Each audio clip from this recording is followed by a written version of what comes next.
Enjoy, and please, leave something in the little box over there.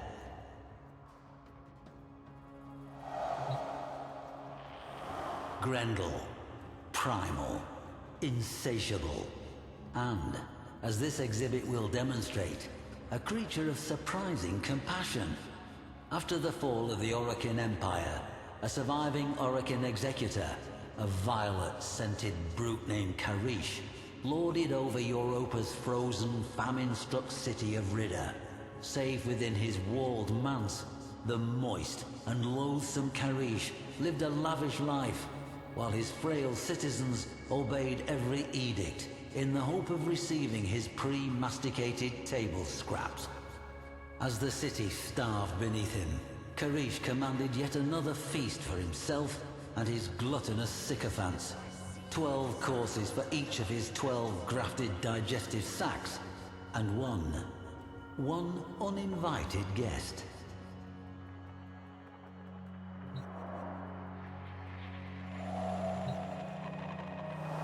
There remains a shallow trench through the ruins, as if some colossal boulder had crashed from the manse and rolled down the hill.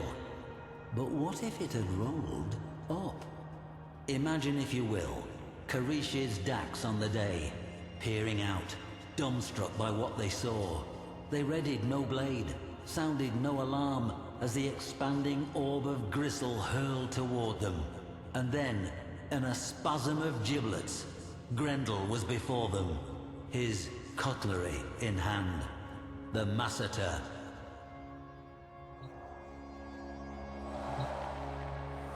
Scraps of cloth matching Grendel's unexpectedly elegant sayandana were retrieved from the site, hooked on the remnants of gilded gates, stained with evidence of his degustation. Indeed, most of the Orokin hangers-on who attended the feast became it. And Karish himself fled shrieking into the hills of Ridda as fast as his 12 exosac levitators would carry him.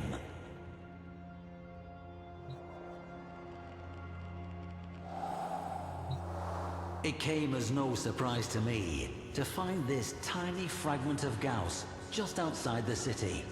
Indeed, if one thing is for certain, wherever we find evidence of Grendel, we're sure to find some trace of Gauss as well. Did they breach the city as a pair?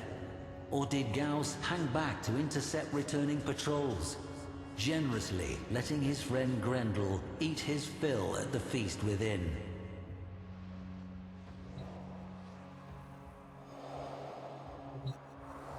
Note the open face, almost more like design.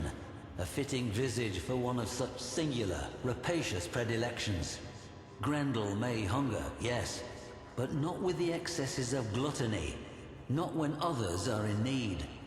Oral history tells of Grendel, newly engorged from his repast, rolling through the miserable slums of Ridda, reinvigorating the sick and the lame, the hungry and the dying, with the power he had stolen, consumed, from their oppressors.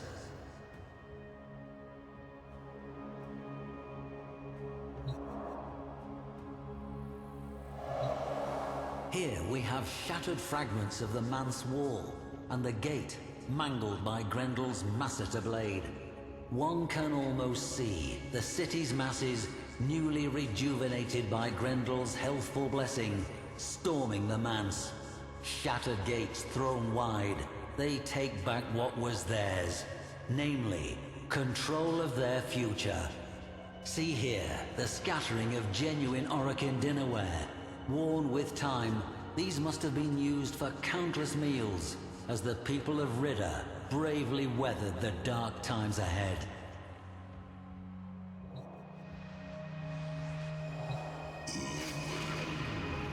Many warframes have speed and litheness, but power, momentum, impact, these require mass. And there, the creased midsection, the seam, does it split? Yawning open with a jagged, vacuous aperture to who knows? A certain Orokin may have found out. That night, the people of Ridda ate their fill, feasting until the frozen mountains lit warmly with the dawn. It was toward those roseate peaks that the Executor had fled, pursued by Grendel. What his fate was, I cannot say. But as the people feasted, so the story goes, they were suddenly struck silent by a strange, deep sound. A rumble carried from mountain to mountain. A single, satisfied belch.